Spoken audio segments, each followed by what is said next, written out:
If I can just ask people to take their seats, please, so that we can start. Thank you.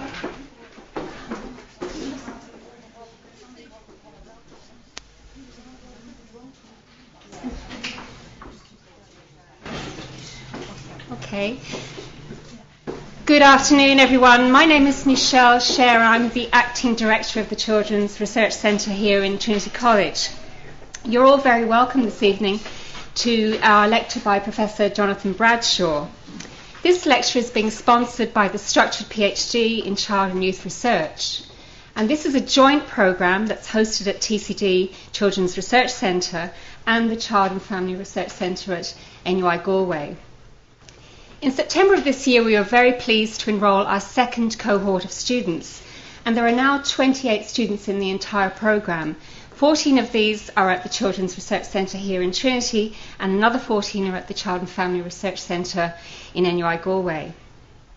We would very much like to acknowledge the generous support of the Department of Children and Youth Affairs that has helped this programme get off the ground and indeed has helped to keep it running.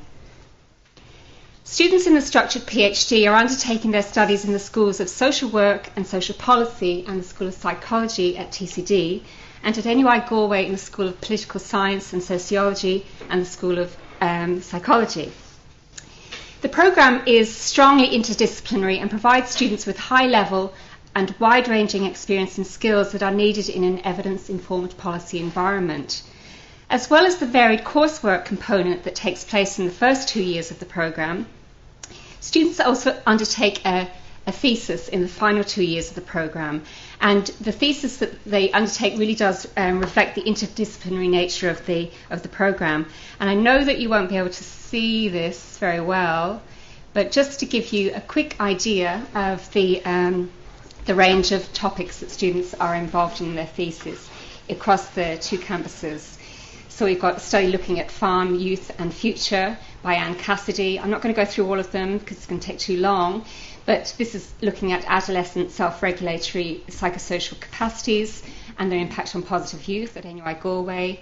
Scrolling on and looking at parents in childcare, looking at the young people's attitudes towards the Gardaí, Helen Gleeson, and on we go. I'm going to scroll on a bit further. I know you can't read them very well, the light isn't great. And then we have a project here looking at ethnic identity and acculturation amongst adolescent refugees and asylum seekers. Let's try and pull up one from Trinity. There we have Kate Babineux, who's looking at peer relations in multicultural primary schools in Ireland. Now, there are a wide range of thesis topics, and it really does reflect the wide range of the interdisciplinary nature of the programme. So this evening's lecture has been organised by Dr. Lorraine Swords, who's the coordinator of the Structured PhD programme here at TCD, and I would very much like to thank her for the organisation of the event and for all her hard work in keeping the programme going. Thanks also go to Alice Gratian of the Children's Research Centre, right down there at the back of the hall. Thank you for helping to organise the event this evening. Now I would like to introduce you to Dr. John Canavan from NUI Galway. John is the director for the Structured PhD programme at NUI Galway. John is now going to introduce Professor Bradshaw and then chair the proceedings for the remainder of the evening. Thank you.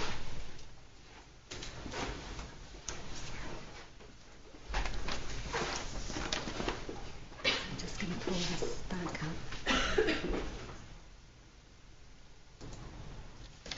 up. Thanks, Michelle. Good afternoon, everybody.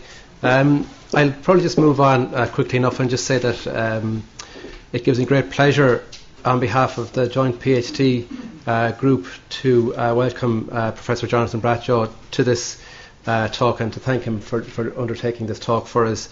I know that I see lots of familiar faces out there, and some of you will have worked with Jonathan over many years on various different projects, but just for those who don't know about him, he's a professor of social policy at the University of York. And he founded and directed the Social Policy Research Unit there, and was also head of school in York. His research interests span poverty, living standards, child well-being and comparative social policy. And he's an incredibly productive person, as I just did a quick Google yesterday, as we do these days, to look at his publication list, and it's a bit scary for the likes of me who struggles to get 2 or 3 things out every year, but over the last number of years he's an incredibly productive person. His latest book is on the well-being of children in the UK, the Policy Press in Bristol. Jonathan is highly awarded. He was made CBE for service to child poverty in the UK, and he's a fellow of the British Academy since 2010. What some of you mightn't know about Jonathan is that he's a graduate of Trinity here, and as I said to him today when I met him, he exited Trinity when I entered the world in 1967. He's also a long relationship with Trinity, and he has served as external in the Social Studies Department.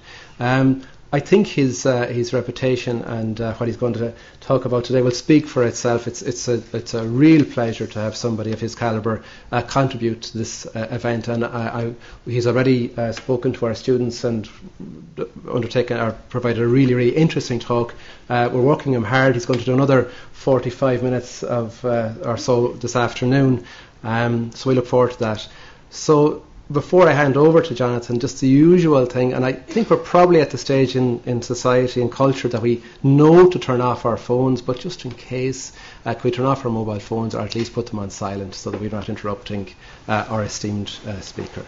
So I'll hand you over to Jonathan. Thank you.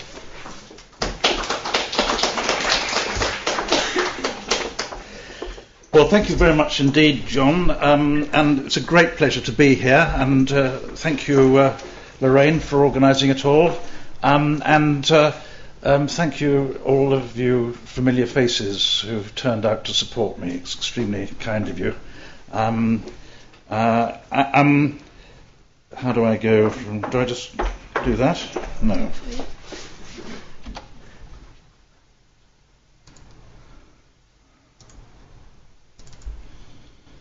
Oh, thank you very much.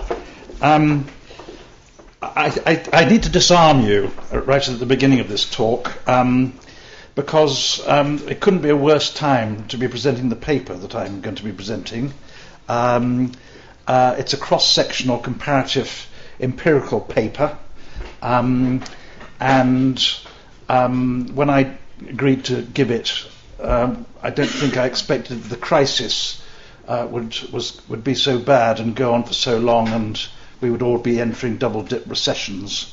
And the data, of course, is completely out of date and even possibly irrelevant.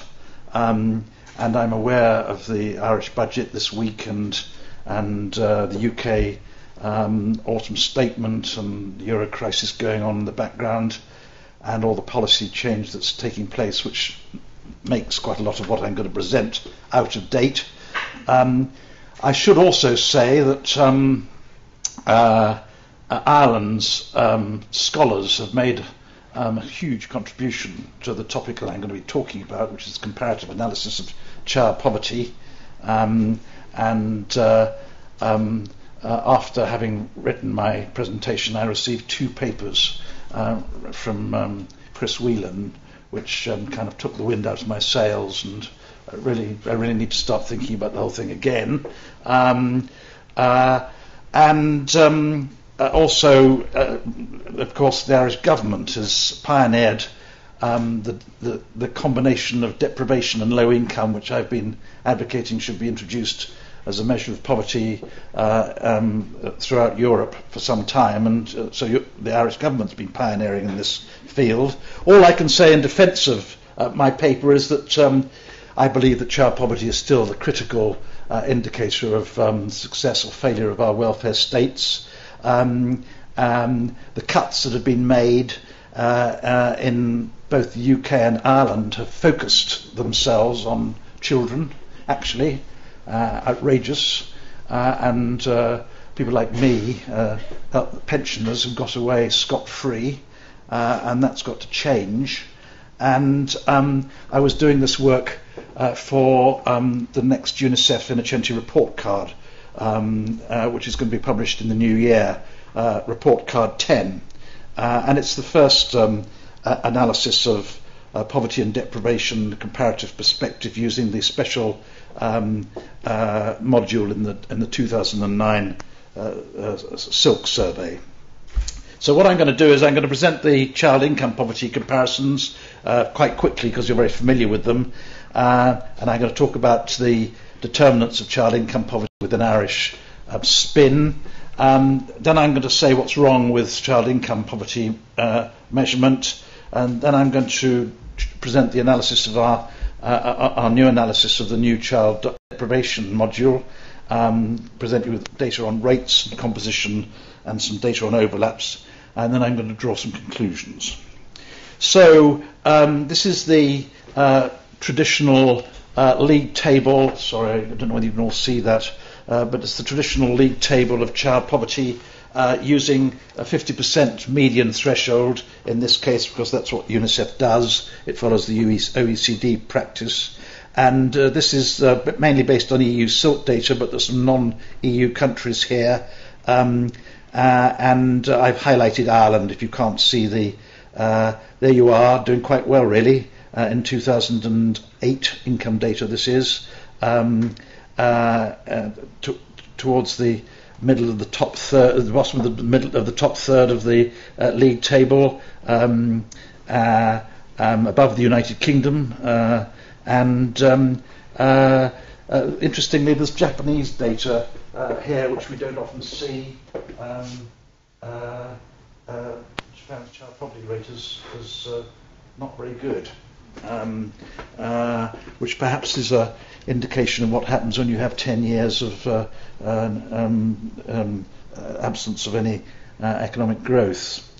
So that's the child poverty rates with the usual suspects at the top of the table, but Cyprus there, third in the league table. And then these are the gaps. This is the difference between the poverty threshold and income. And again, Ireland's doing quite well with small poverty gaps for children, actually coming fourth in the league table, and doing much better than the United Kingdom.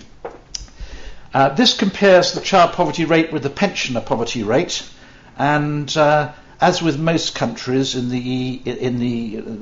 OECD, the child poverty rate in Ireland is higher than the pensioner poverty rate, and I just wanted to show you this, which is your own data. This is the latest poverty statistics for Ireland. This is very up-to-date stuff, and it shows the increase in child poverty between 2009 and 2010. So this is internationally the first picture we're getting of the impact of the recession on children in Ireland. The poverty rate for children went up from 23.5%. Sorry, the deprivation rate for children went up from 23.5% to 30%. There was not very much change in the at-risk of poverty rate because the poverty threshold fell with declining earnings, and your consistent poverty rate also remained pretty stable over that period. But that's a big increase in deprivation, the result of the recession. And I want you to contrast that with pensioners. Much lower poverty rates, and no increase. This is the mistake that the Irish government made. I'm very glad that they haven't cut child benefits again in the latest round of cuts, but they have cut it for large families, which is a terrible pity, I think. But our government in the UK is doing exactly the same, loading all these cuts on families with children. We're going to experience exactly the same results. No difference to pensioners and big increases in child poverty. A bit about the composition of child poverty in Ireland. In the European Union, I'm not going to show you the details of this analysis, but child poverty is higher in large families, and including Ireland, and you've just cut your child benefits for large families. The risk is much higher for large families, and large families are going to be much more likely to be in poverty in Ireland as a result of that decision. It's higher among lone parent families, it's much higher in workless families, and actually it's much higher in migrant families throughout the European Union, except Ireland. we've done an analysis which shows that there's no higher, that the children living in migrant families, that's with parents born outside the country, child poverty is not higher in Ireland among migrant families, unlike almost every other country in the European Union. So there's something going on there that I don't fully understand. You might be able to tell me why that is. Oh, there is the difference in child poverty by migrant status, with Ireland highlighted. Not much difference, but big differences in other countries. And very nearly half of all children in poverty in Belgium and Sweden and the Netherlands come from migrant families. So migrants are a big driver of child poverty in some of the richer countries in Europe. Then we have the traditional child poverty rates before and after transfers, and here is Ireland with the biggest pre-transfer poverty rate and achieving a great deal through its tax and benefit system in reducing pre-transfer poverty rates, in fact doing better than any other country in Europe, according to the latest Silk data. And here is the relationship between the reduction in child poverty on the vertical axis, with Ireland at the top of the league table, and spending on families with children. This is OECD data for 2007, I'm afraid. But you see that there is a relationship between the effort that welfare states make and the reduction in child poverty they achieve. So policy is terribly important to child poverty. So that's my presentation of the latest Silk data, income poverty data, and you'll be very familiar with that, and there isn't much new in that. Why do I feel that we should move away from income poverty in measuring child poverty, and indeed all poverty? Well, income's an indirect indicator of living standards.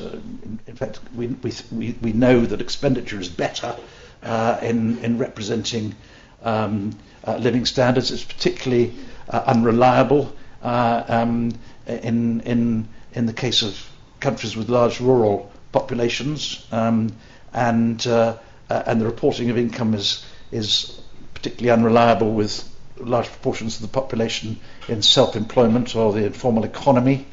Then we apply, so we don't collect very accurate income data, then we apply a completely arbitrary threshold, which in my case was 50%, but in other cases it's 60%. Neither of those have any basis in science. And we then apply an equivalence scale.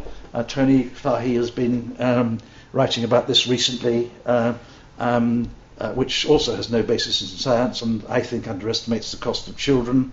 And in Ireland, this is illustrated in that the relative poverty threshold and relative poverty has been falling recently, as deprivation and consistent poverty have been rising, and actually most of the increase in deprivation in your latest statistics is among those people who aren't in income poverty, which is, I think, very interesting. So we can't rely just on income poverty. Oh, there's that data. This is taken from your latest statistics. The red line is the deprivation rate going up. The blue line is the at-risk of poverty rate, stable, and the green line is your consistent poverty rate, going down and up, but fairly stable.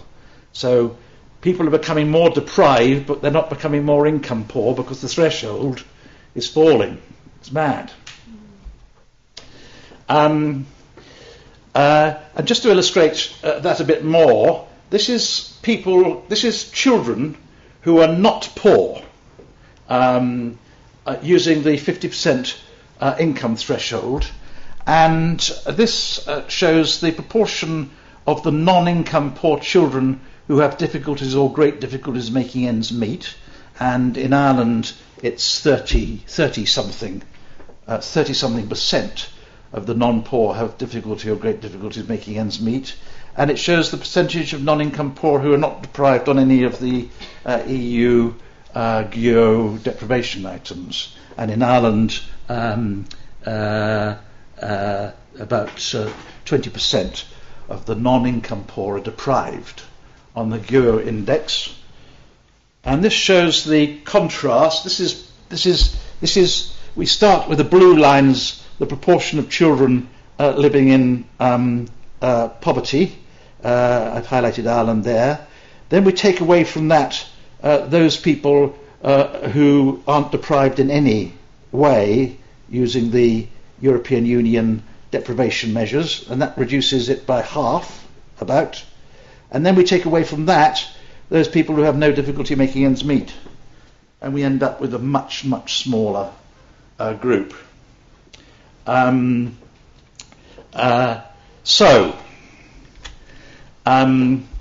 We need to measure deprivation, and Ireland, of course, has been measuring deprivation for some time, and here are Ireland's deprivation items. You'll be familiar with these, and they go to make up the consistent poverty measure. Now, in the European Union Silk Survey in 2009, there was a special child deprivation module, which consisted of this list of items.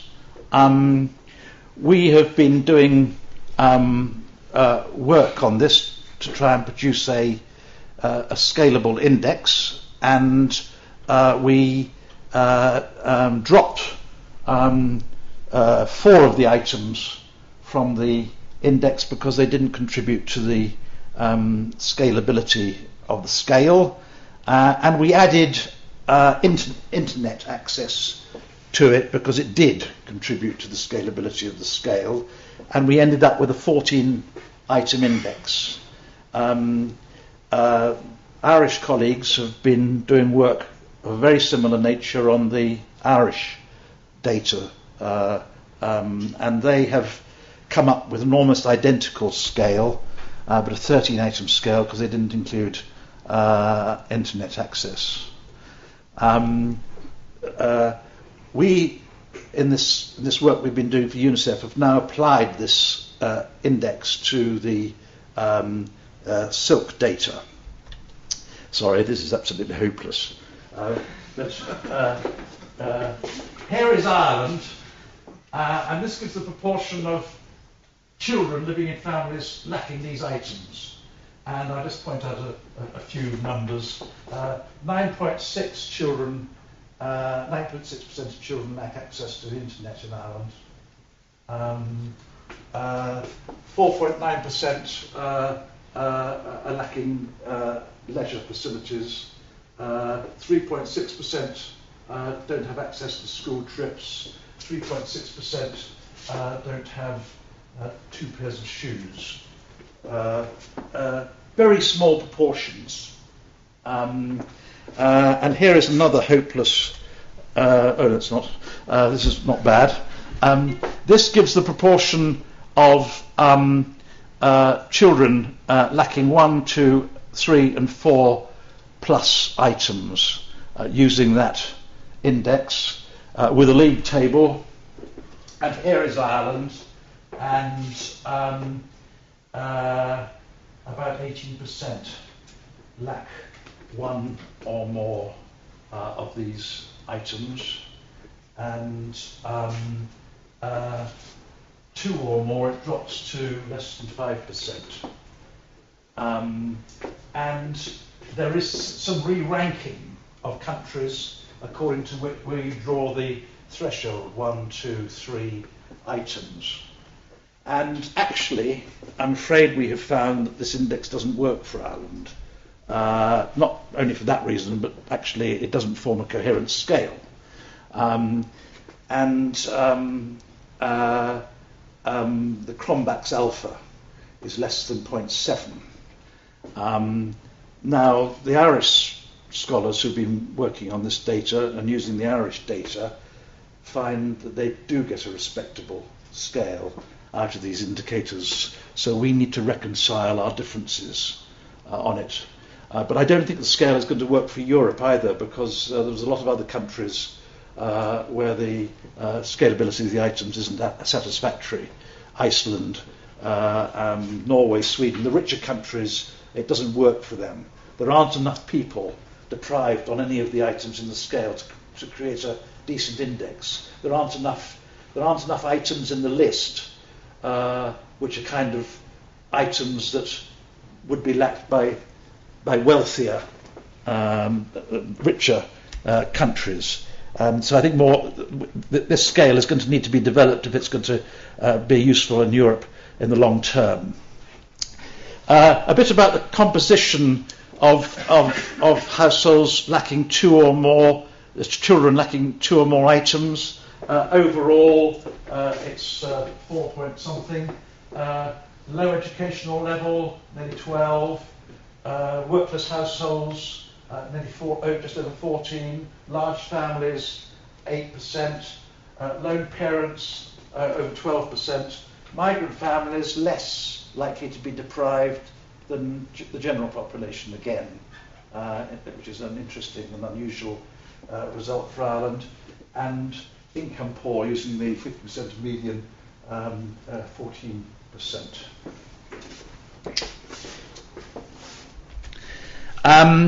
We then did some analysis in which we divided the items into domains of deprivation. Instead of taking individual items, we took financial deprivation, housing deprivation, community deprivation, food deprivation, clothing deprivation, education deprivation, social deprivation, and leisure deprivation. And we counted a child as deprived if they were deprived on one or more of the indicators within a domain. And here are some selected results for each of those domains, with the European proportion of children deprived on each domain, and here's Ireland, and here's the UK. So a high proportion of children in Ireland are deprived on the financial domain, higher than the average for Europe and higher than the UK. Smaller proportion on housing, smaller proportion on community variable indicators, smaller on food but higher than the UK, interestingly. Clothing, not much difference. Education deprivation higher than average. That's school trips, internet access, books. Curious. Social activities lower than average but higher than UK, and leisure better than UK on that domain. Then we move on to do an overlaps analysis, a consistent poverty analysis using this new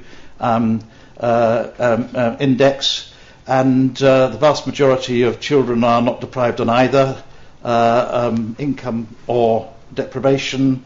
1.7% are deprived but not poor, 16.4% are poor but not deprived, and 3.1% are poor and deprived. And this is the league table of poor and deprived, with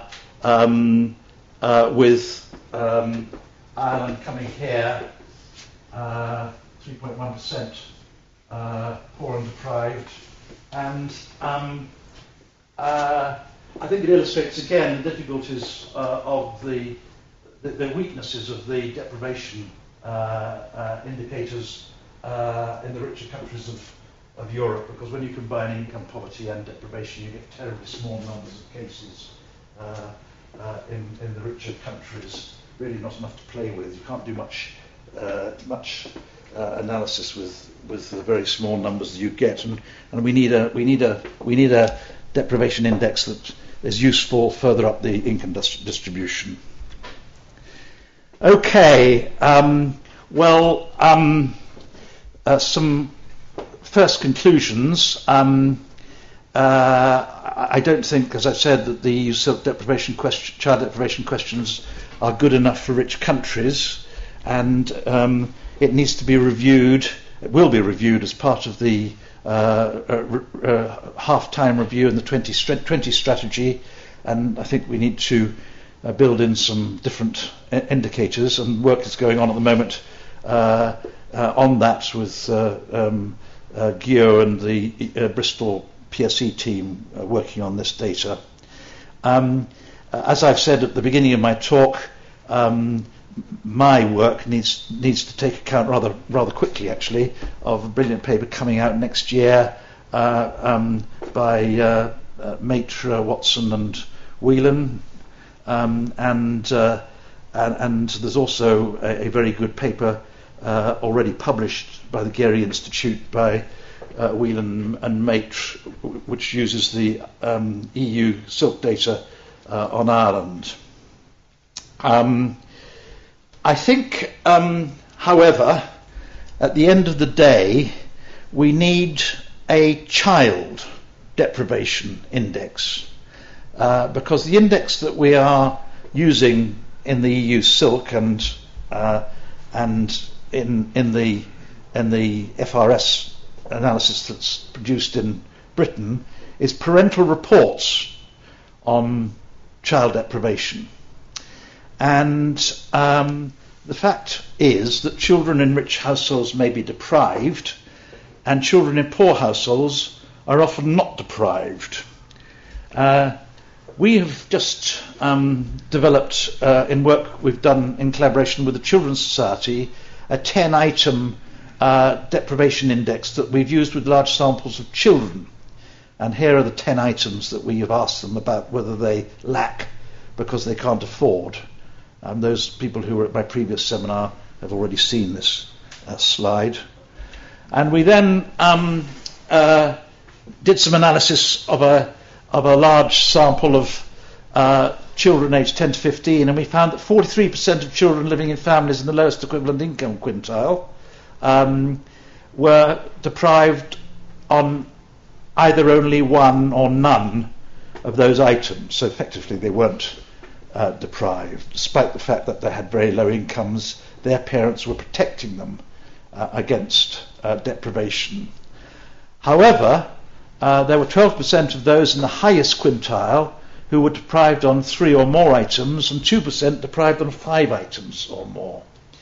And these are children who are living in relatively wealthy families who are being deprived by their parents from the normal pattern of possessions of their peers.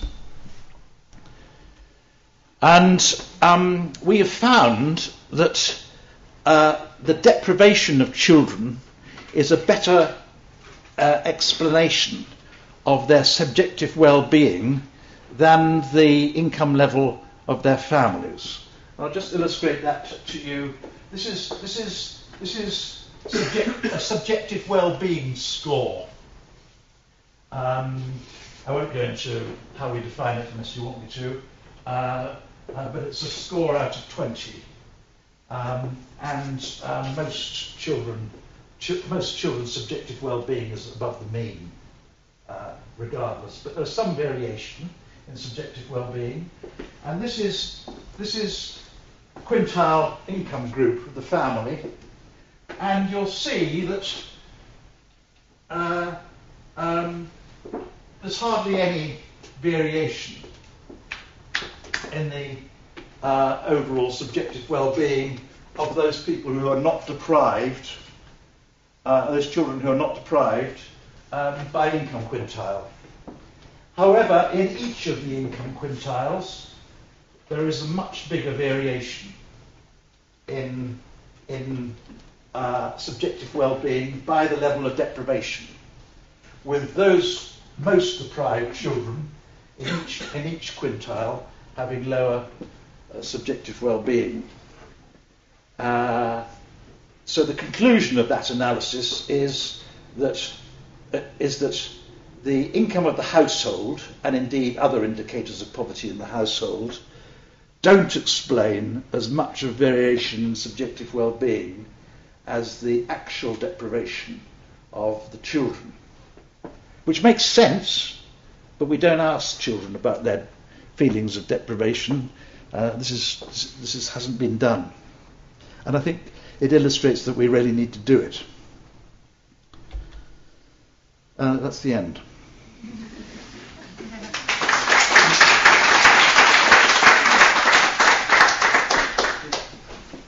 Sorry, my legs are falling asleep, so I'm really actually falling over just to give you a bit of light relief. Just to say thanks to Jonathan. We'll take questions now. And what I suggest we do is we'll take 3 questions at a time. So if you've got a question or a comment, you'd like to say who you are first, and we'll just take the question.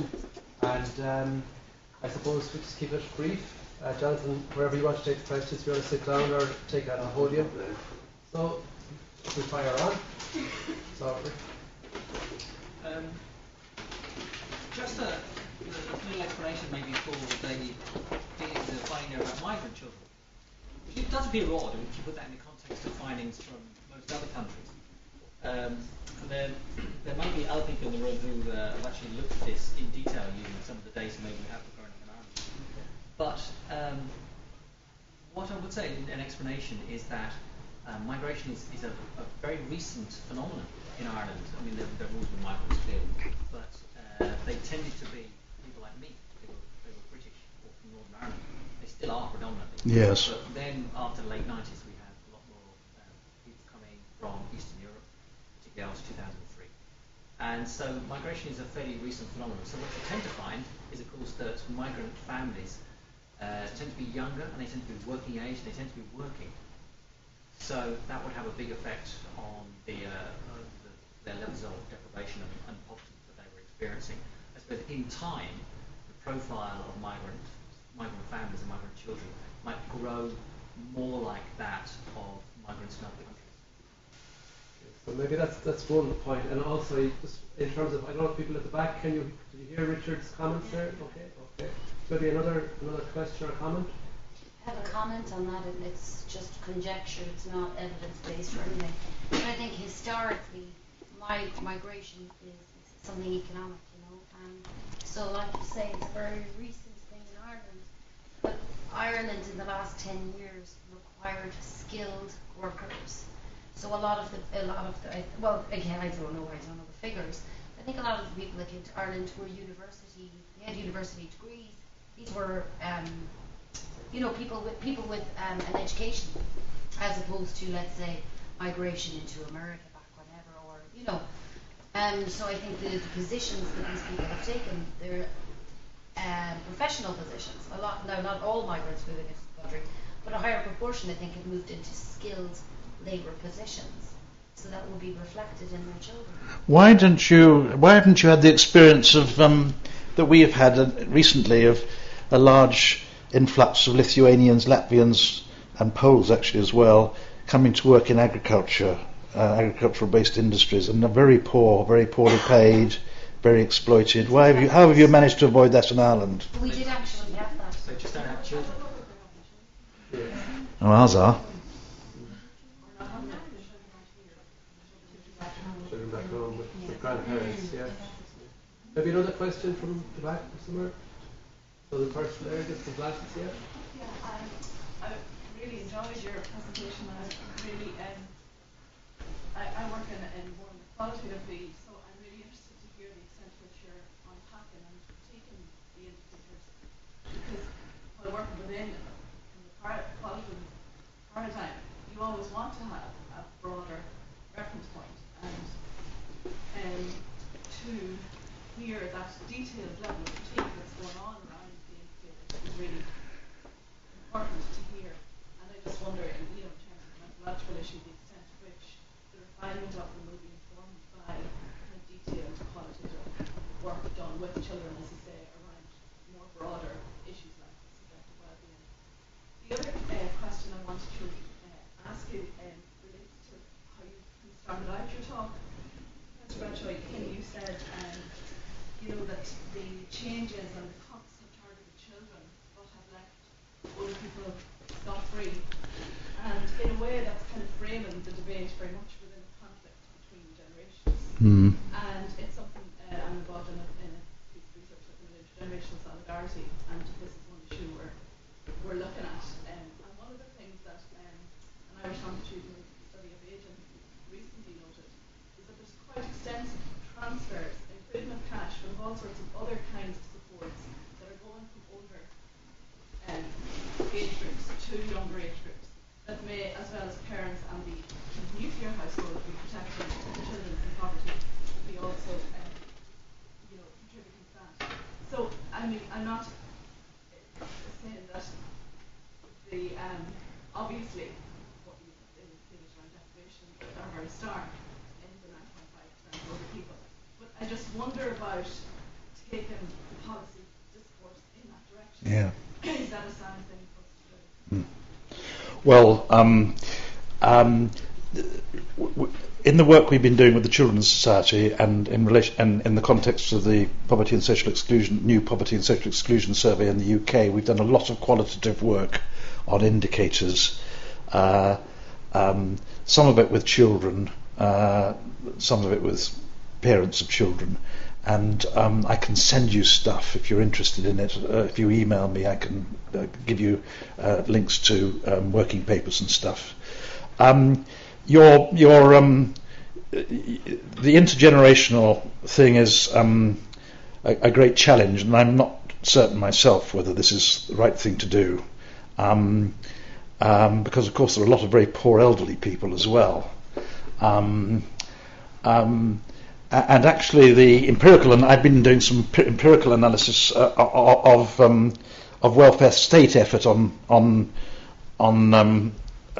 behalf of different age groups, children and the elderly, using public expenditure data in the UK and also some OECD data. And up to 2009, there is actually no evidence of a shift of spending in favour of the elderly and as against children. In fact, in most countries, spending on children has increased per capita more than spending on the elderly. And that's in Britain, it's been more or less neutral over a long period of time. But I think the worm's turning, actually, and the 60s boomers are, in the next decade, going to begin to retire in huge numbers, and there's probably going to be a big shift of resources in their favour. There has to be, really, to cope with them, and I think this is going to raise questions about fairness between age groups, and I think the deprivation evidence there is very telling. I'm sure there's a lot of gifts across generations going on. But actually the evidence in Ireland is that in 1 year child deprivation shot up and elderly deprivation, which was already much lower, didn't change at all.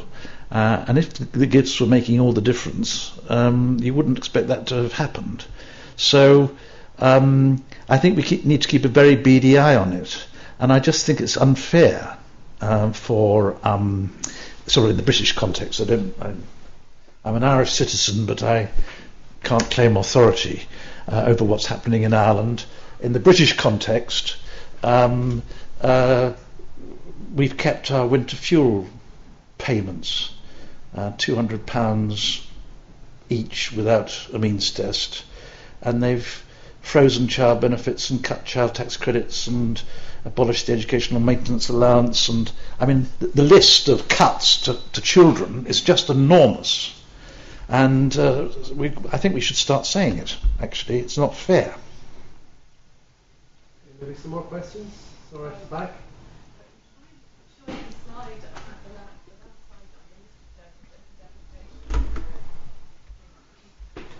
slide on This one? No, that one. I'm just looking at it. I'm thinking, one of the things you said about deprivation was in Ireland that on education, children were actually very much deprived, and some of them are value statements. And that, for example, I'm just looking at that and saying my own children are deprived, and that are doing for brand new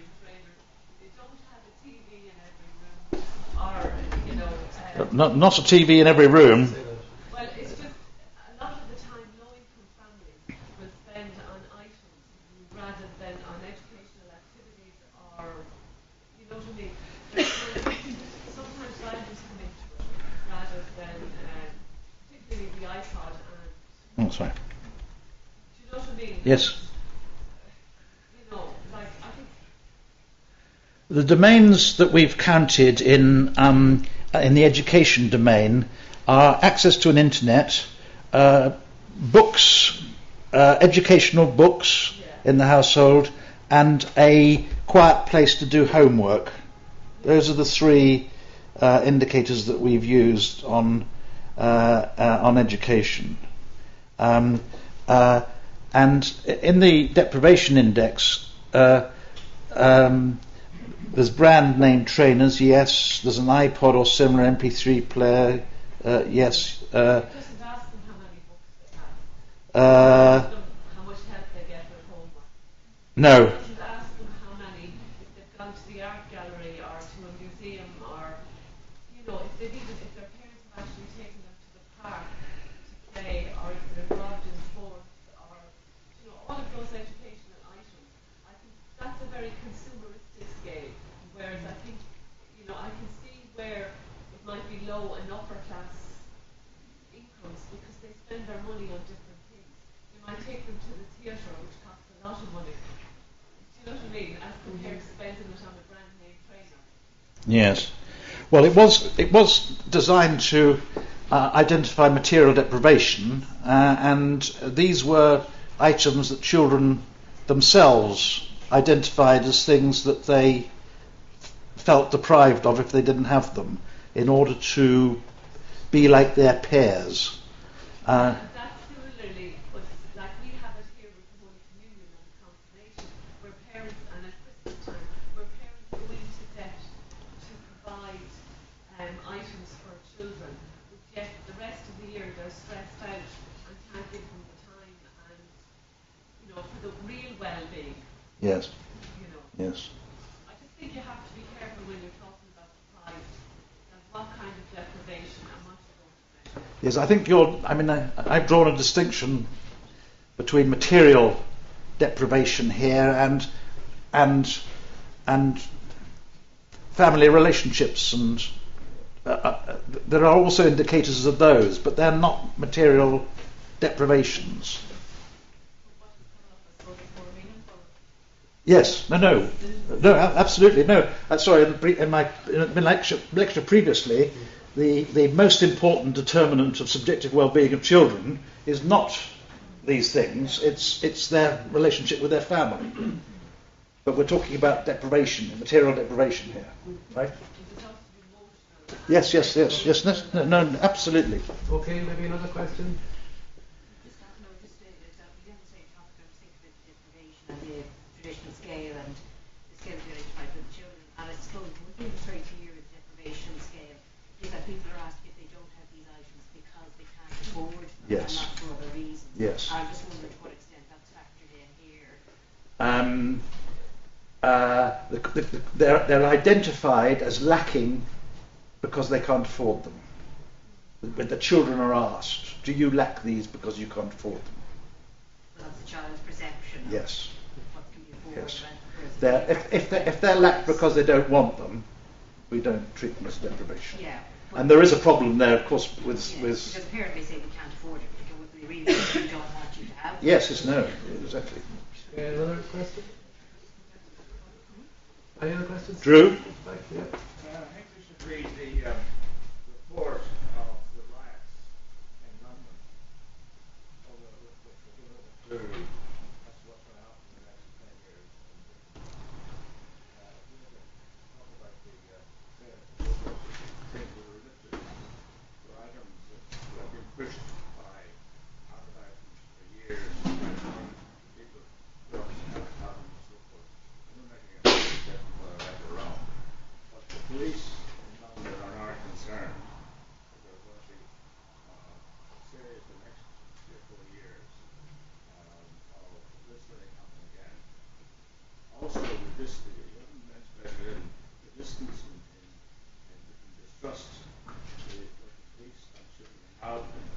Yeah. which is not happening here, actually, to the extent that that's that. No. The other area is you haven't mentioned or taken into consideration the criminality in families and children. Also, there's a lot of work being done on literacy here, and there's one group taking part on it, and the area of on because we have a severe problem of literacy here, and it is really a shocking distress of this. Right. We have not put our money into early education at all. They are zero really in all EEs.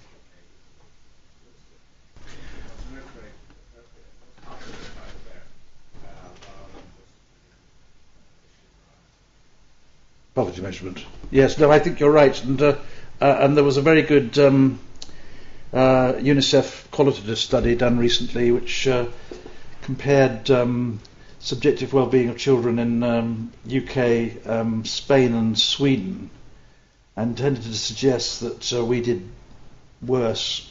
Our children did worse in the UK because our children are more materialistic. Our society is more materialistic. And so I think materialism, you're probably managing materialism much more successfully in Ireland than we are in the UK. Well, I don't know whether that's true. And the other factor that they identified was parental time. That people just work for too long hours in Britain, and parents never see their children. And they identified these two factors as explaining the difference between Spain and Sweden and the UK. Question, Richard, do you want to come back in there? I just wanted to reiterate the point that was sort of made about the nature of the deprivation scale. So it's a common misconception in the sense that items may not be taken as being deprived because of preference. Now, preference can enter into the process, but it is, as John said, it's usually based around not having the item, not having it because you can't afford it. It goes in there. Another misconception that people often have about these types of scales is the fact that there is a sense that the items don't necessarily, each item doesn't necessarily tap something that is true for all groups. No. And yet they're not meant to, by and large. No. They're imperfect measures of an underlying scale. No. You were saying that there were problems with the underlying scaling of the items, and that there was development time that was needed for them. But in a sense, it is an incomplete. Each one is an imperfect measure of some underlying latent dimension that needs to be brought out. So that is a common misperception. Just on another issue, coming back to something you said about well-being of children in a society. You were saying that in some other analyses you've done of subjective well-being, it was clear that other processes entered into the child's well-being in a much, almost in a more important way, which is to do with family processes, which is to do with the relationships within the household, which is to do with sort of solidarity in the household and the way that people treated each other. And that the sort of subjective understanding of the child was a very important thing that we should do more of, that we should ask children more about their views about their own well-being, about their sense. I'd have to say that I very much agree with that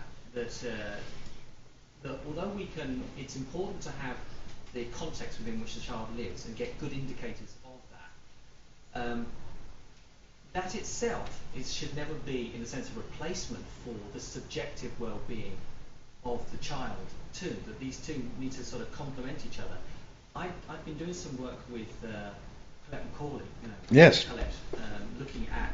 Where is she? I'm not sure. I think she's in Australia, actually. Oh, right. She's not coming back just at the moment. But we've been looking at subjective outcomes for the child and looking at exactly those family processes, looking at stresses on the relationships between parents and children, and looking at some of the indicators of poor parental coping and mental well-being.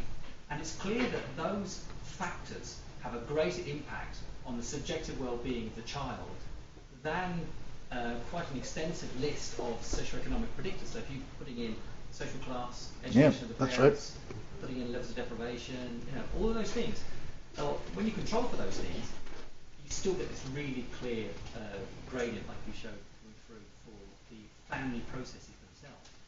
So, in a sense, just a repetition of what you were saying, that it's important to have the subjective indicators in there too, and see, in a sense, the household as a complicated entity where just because families are poor doesn't necessarily mean that they have poor functioning within them and poor relationships. Actually, you can have a very low income and have good relationships in the household too. Although, as we know, sometimes the pressures and the stresses on those households can lead to problems of relationships and outcomes. Yes, I agree with all that, and that was the subject of my talk to the students earlier. Really, that's what I was concentrating on, and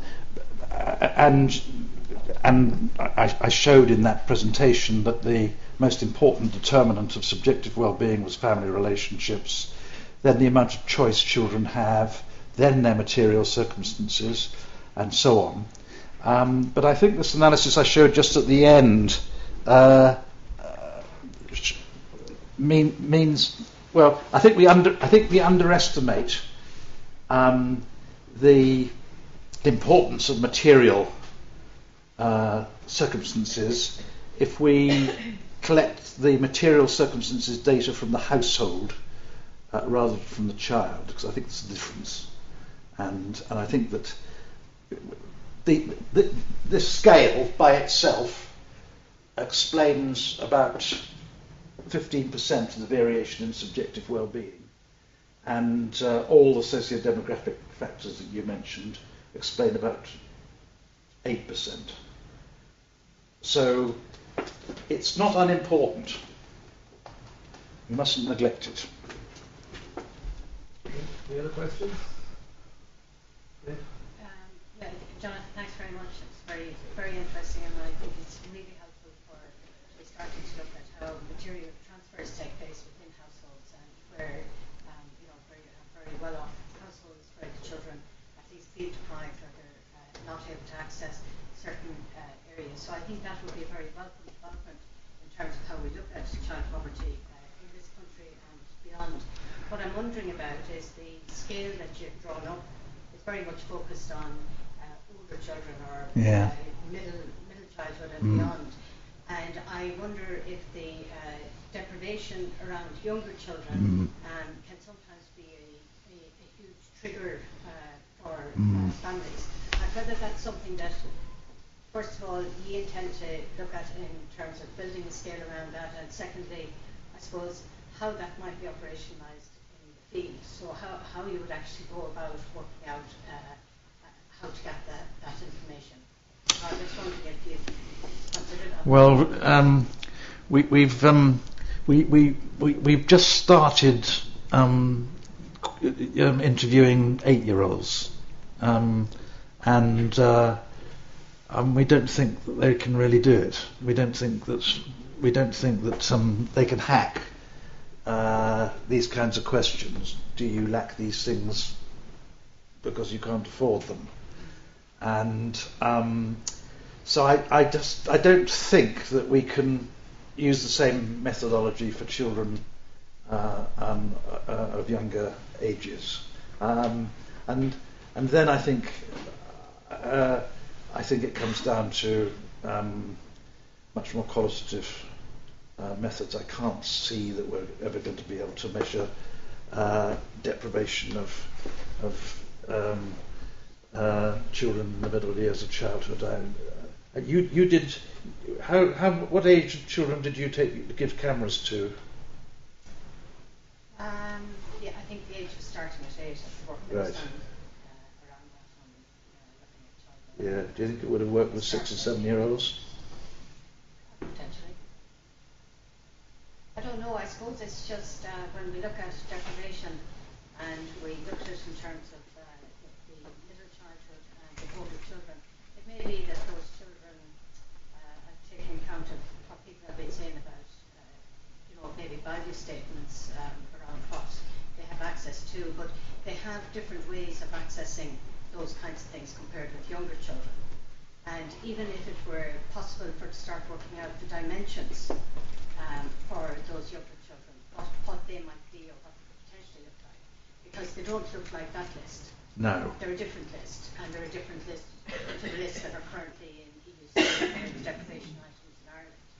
So there is another list to be created that sets out the type of dimensions that might help you to understand deprivation in younger children. Do you know anybody who's done any work thinking about that? I've got a PhD student working on child deprivation indicators. I think I'll put that challenge to her. But do you think it is a separate list? Do you? I think it's not that list. No. I don't think the 5-year-old has the same. No. You know, aspiration for trainers. Clothes or trainers or MP3s or cable or satellite. That's No. not their list. Good But point. this is a very welcome development, and it's about trying to differentiate out what they might be. Yeah. Thank you for that. Tony? Jonathan, one of the criticisms that's often made of Irish public policy in regard to children is that there's too much emphasis on cash payments. Mm. And that, since the year 2000, child benefit went up dramatically.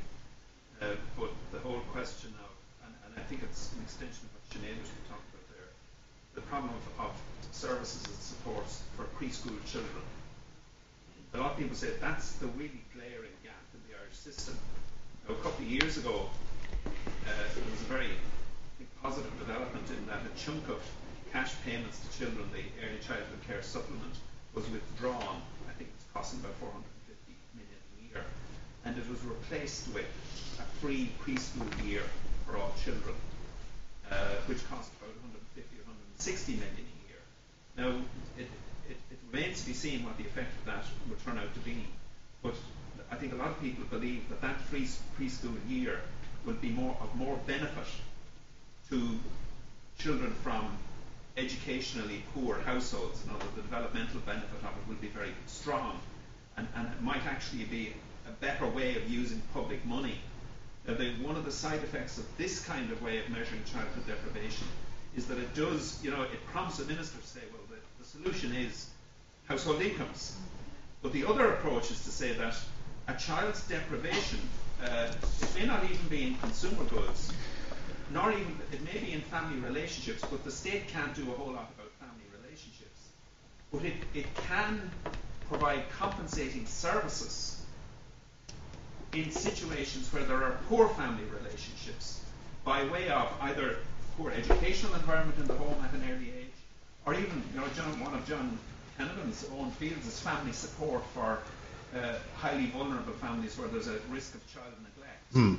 And so there is an issue in Ireland about making, the likes of us and the research community saying, should we be really talking about family incomes as much as we do? Or should we be talking about deficits in services? And is there a way of measuring for children, asking of a child, what services can you access between the ages of, say, 12 months and 4 or 5 years? That actually that may be a crucial element of deprivation that is very severe long-term consequences for children. We're not picking up anywhere at all, really, in our measurement systems. Well, I think the focus of you're focusing on well-becoming outcomes, and I think we should focus more than we have on well-being outcomes. And the answer to your question is I think we should be doing both and I know that's an easy answer, but actually the countries that have got the highest levels of child well-being have got both very good quality universal preschool provision and very generous cash benefits. And I'm afraid that there's a discourse developing in the UK. You know about it because you're there at the moment. But so we had reports by Graham Allen and Frank Field at the beginning of the new government, both arguing that we should invest in preschool education more than we have, and indeed in Frank Field's case saying that we should cut child tax credit in order to pay for it. I just don't think that we can say it would be a better investment to make children poorer and send them to preschools. I don't think the evidence base is there to justify it, and I'm afraid I don't think the quality of preschool provision in our country is good enough to provide a substitute. So I think we should be doing both, and we have been doing both in Ireland and in Britain. We've been improving both sectors. We need to carry on doing both. But of course, at a time of very constrained resources and cuts taking place, politicians are having to make these judgments. I mean, I just don't think you can develop preschool provision that quickly. You need a trained workforce, and so it's going to take long-term investment anyway. I think it was I'm not sure.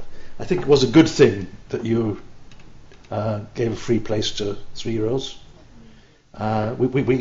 We also have given free places, school places to 3 and 4-year-olds now, and but there's still a long way to go on childcare, and